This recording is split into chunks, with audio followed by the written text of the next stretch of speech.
Hace pocos días, Ecuador se convirtió en el 9º país en despenalizar la muerte asistida para pacientes en circunstancias extremas. Colombia es uno de ellos. Consultamos cómo han enfrentado este tema tan complejo en la última década, pues en el mundo entero hay argumentos a favor y en contra, aspectos legales, humanos, éticos, religiosos y médicos. En este segundo reportaje recogimos más voces alrededor de la despenalización de la eutanasia. Antes de tomar la decisión de partir, Paola Roldán ha ido reuniendo recuerdos para que su hija lo tenga presente a lo largo de su vida.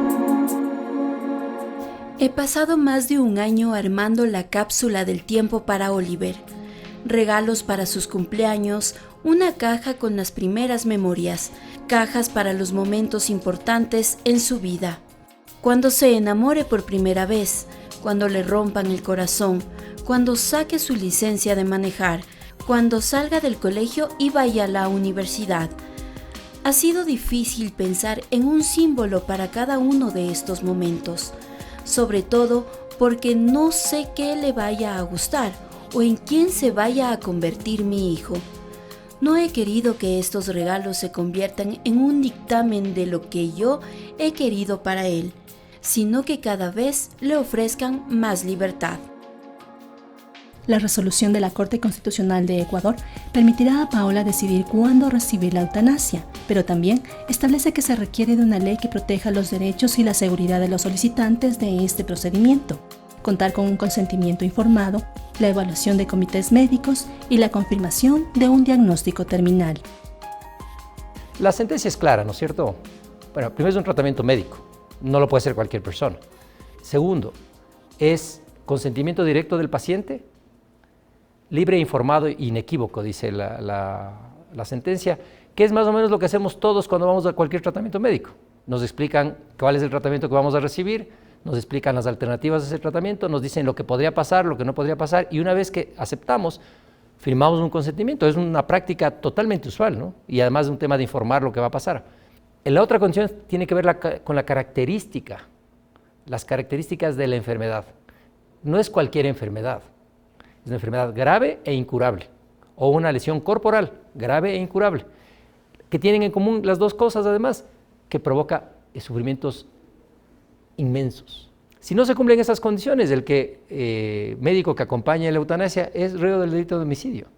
Si el familiar, porque también la Corte, que es una cosa que no demandamos nosotros, pero que la Corte incorporó, es que podía ser avoluntaria la eutanasia, es decir, una persona que no puede expresar voluntad, que está en estas condiciones de esta enfermedad, que un representante lo puede hacer. En ese caso, si el representante da el consentimiento sin cumplir las condiciones, él sería autor mediato del delito de homicidio. Tal vez una cosa que sí hay que decir es que hay que regular ciertas cosas. ¿Qué pasa con la objeción de conciencia de los médicos? ¿Qué pasa en la salud privada? ¿Qué pasa en la salud pública? ¿Es cualquier médico que puede hacer esto? En términos prácticos, una vez que la solicitud se aprueba, hay una institución autorizada, médicos autorizados y una práctica estándar de cómo producir la muerte de un paciente. Se habla de sedación primero, luego de fármacos que van a relajar la musculatura y al final va a producirse un paro a través de otro fármaco que es el que va en realidad a terminar con la vida del paciente. La eutanasia plantea desafíos éticos significativos para los profesionales de la salud. Algunos argumentan que esta práctica va en contra del principio de no hacer daño, por lo cual abogan por la objeción de conciencia, mientras que aquellos que están de acuerdo sostienen que esto permitirá aliviar el sufrimiento y el respeto de la autonomía del paciente. La sentencia contempla la objeción de conciencia personal. No puede haber instituciones objetoras.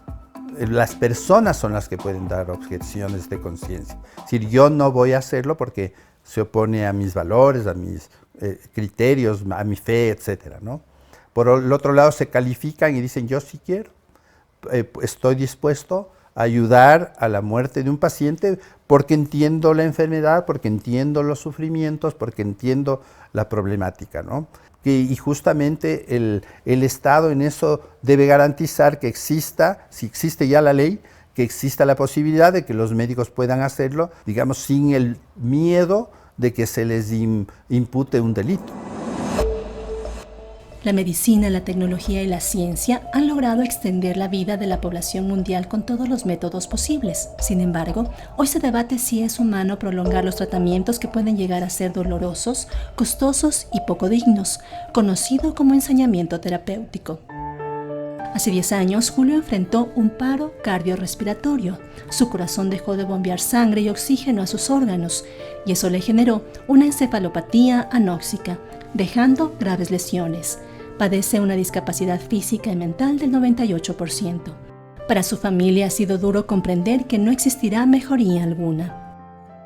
Estamos apoyando la causa de la señora Paola es para parar el sufrimiento y la agonía que vive a diario mi hermano. Solo las personas, los familiares directos, que somos pues el círculo mamá, papá e hijos, sabemos lo duro que es la situación, la agonía constante que vive mi hermano a las 24 horas del día. Y como él está rígido, pues antes una sola persona era para cambiarle el pañal, pero ahora ya no, ahora tiene que ser entre dos para sentarlo y todo, siempre gente 3, 4 personas. Sí. Es algo que nos cambió la vida a todos, más que todo para mis papás, que ya son personas de la tercera edad que deberían tener una vida tranquila, sin preocupaciones, pero no, ha sido totalmente diferente. El que la resolución de la Corte Constitucional admita que la eutanasia podrá darse por petición de los familiares del paciente con una enfermedad incurable fue una lucha que emprendió la familia de Julio. Saben que son juzgados, que no está bien, que ante los ojos de Dios no está bien, que nos cansamos de cuidarlo, y no es así porque, como usted bien sabe, ya son 10 años que él está en esta situación, y desde Quito, cuando los doctores nos llamaron a una reunión decían desconectarlo a mi hermano en esa época, nadie de nosotros quisimos. Es una enfermedad irreversible, o sea que por más que nosotros nos aferremos a una esperanza, a un milagro, son cosas que ya, o sea, no, como lo dijo el doctor desde el primer día, que es algo irreversible. Entonces es algo muy triste. Historias cercanas a nuestra realidad ya se viven en Colombia.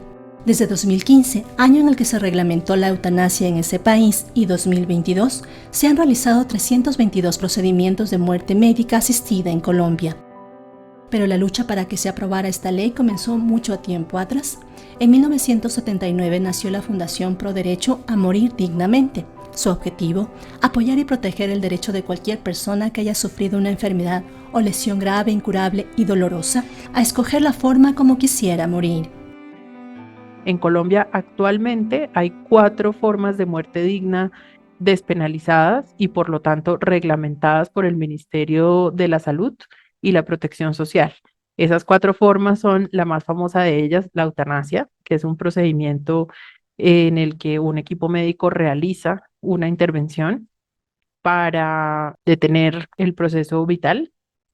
La segunda forma es el suicidio médicamente asistido, un procedimiento en el que el médico entrega unos medicamentos y la persona decide cuándo tomarlos. La otra forma es el cuidado paliativo, es decir, todas las medidas que estén a disposición para, como su nombre lo indica, paliar el dolor. Y la otra es la adecuación del esfuerzo terapéutico, es no utilizar ningún tipo de medida que pueda ser una barrera al proceso natural de la muerte. En Colombia, la decisión de acceder a una eutanasia cumple con ciertos requisitos.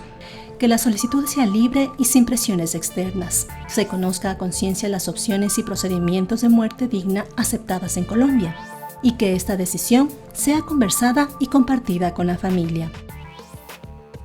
Hay unos requisitos para poder hacer la solicitud. Entonces, si una persona quiere acceder a cualquiera de las 4 opciones que están disponibles, que son, repito, eutanasia, suicidio médicamente asistido, cuidado paliativo y adecuación del esfuerzo terapéutico, lo que esa persona tiene que hacer es solicitarle a la entidad prestadora del servicio de salud la historia clínica de la persona solicitante y también su documento de voluntad anticipada. Esto es súper clave y en esto trabajamos en la fundación muchísimo porque para muchas personas hablar sobre la muerte es un tabú. Ese documento que se llama así, documento de voluntad anticipada, es un documento que básicamente lo que expresa es, en caso de que mis condiciones de vida no sean las que tengo hoy, en caso de que yo no pueda tomar una decisión y mi voz no pueda ser escuchada por la razón que sea, yo quisiera tener como testigos a estas personas de que no quisiera verme sometida a intervenciones que deterioren aún más mi calidad de vida y sobre todo que obstaculicen el proceso natural de la muerte. Ahora, ¿en qué casos la EPS puede estudiar esa solicitud? Pues en los casos en los que se cumplen 3 condiciones. Y esas condiciones son, primero, tener un diagnóstico de una enfermedad grave e incurable. Segundo, que como consecuencia de esa enfermedad la persona esté experimentando mucho sufrimiento físico o emocional. Y tercero, que esta persona tenga este documento de voluntad anticipada firmado. Después de esta despenalización en 1997, ¿cuántos casos se han dado ya en Colombia? Y en efecto, muchos pensarían y temen de que esto sería como una avalancha de solicitudes para que pueda suceder esto acá en Ecuador. ¿Cómo sucedió en Colombia? ¿Fue así realmente como pasó? ¿O a veces tomar esa decisión no es tan sencilla como todo el mundo pensaría?